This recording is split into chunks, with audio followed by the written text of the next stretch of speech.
ស្ដីអ្នកទាំងអស់គ្នាជួបជាមួយខ្ញុំបាទ admin SNR Vlog ម្ដងទៀតហើយបាទ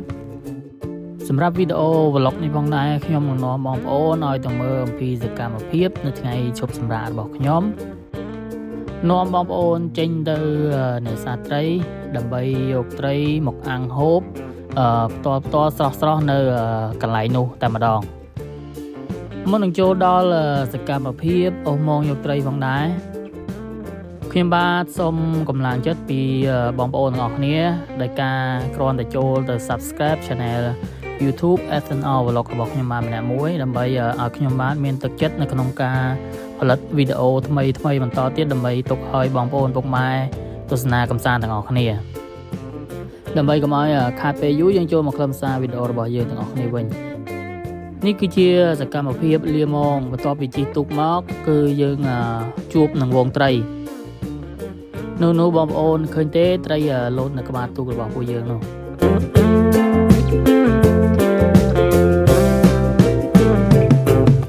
កន្លែងដែលខ្ញុំបានគូសរង្វង់ក្រហមនេះផងដែរគឺជាកន្លែងដែលបានត្រីធំពីរដែលខ្ញុំបានដាក់រូបនៅក្នុងក្បាលវីដេអូផងដែរបាទ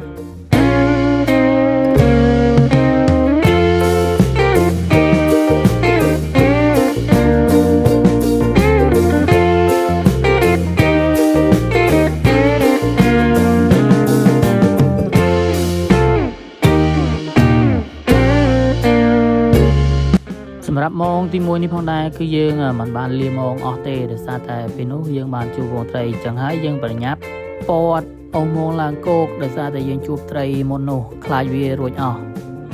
ហើយសម្រាប់តួនាទីរបស់ខ្ញុំនៅថ្ងៃនេះផងដែរគឺមិនបានទាញម៉ោងទេគឺ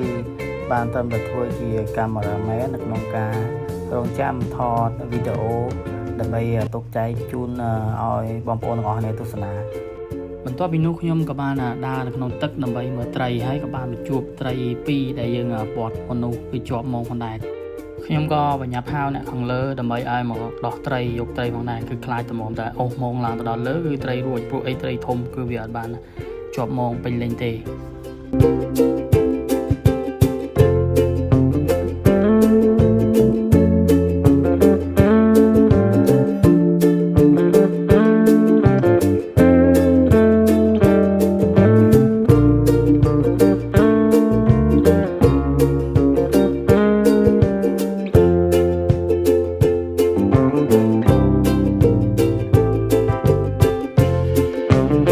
នេះបងប្អូនឃើញទេត្រីនៅរស់រវើកស្រស់ផ្ទាល់តែម្ដង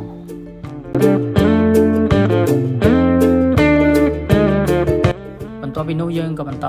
ទាញម៉ោងឡើងបន្តទៀតដើម្បីចង់ដឹងថាម៉ោងទី1ដែលយើងពាត់នេះតើយើងទទួលបានត្រីអ្វីខ្លះហើយបានច្រើនឬក៏អត់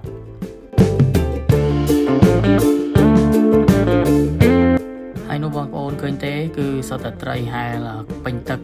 នៅក្នុងម៉ោងដោយសារតែម៉ោងរបស់យើងអត់ទាន់អូសទៅដល់លើគោកហើយនេះគឺជាត្រីដែលជាប់នៅក្នុងម៉ោងក៏ដូចជាមានសម្រាមខ្លះដែលទាញម៉ោងឡើងមកដោយមកផងដែរ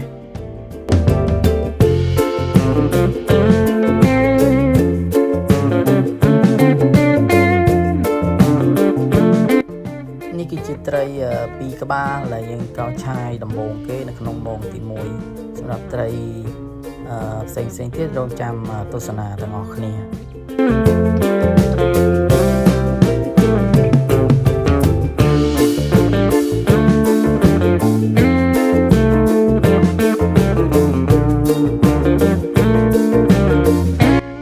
ហើយនេះគឺជាត្រីដែលយើងបានដោះបណ្ដារវាងនៅក្នុងការទាញម៉ោងឡើងមកលើគោកផងដែរហើយសម្រាប់ម៉ោងរបស់យើងក៏កាន់តែគៀកចិត្តចូលមកដល់លើគោកផងដែរ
ត្រីចិត្តមួយតកាពេញតែម្ដង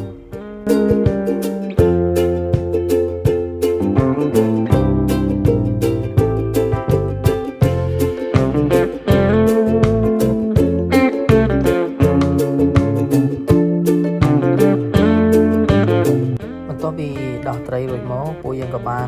សាម៉ងដើម្បីឡើងទូកវិញហើយក៏បន្តទៅអស់ម៉ងទី2ទៀតផងដែរ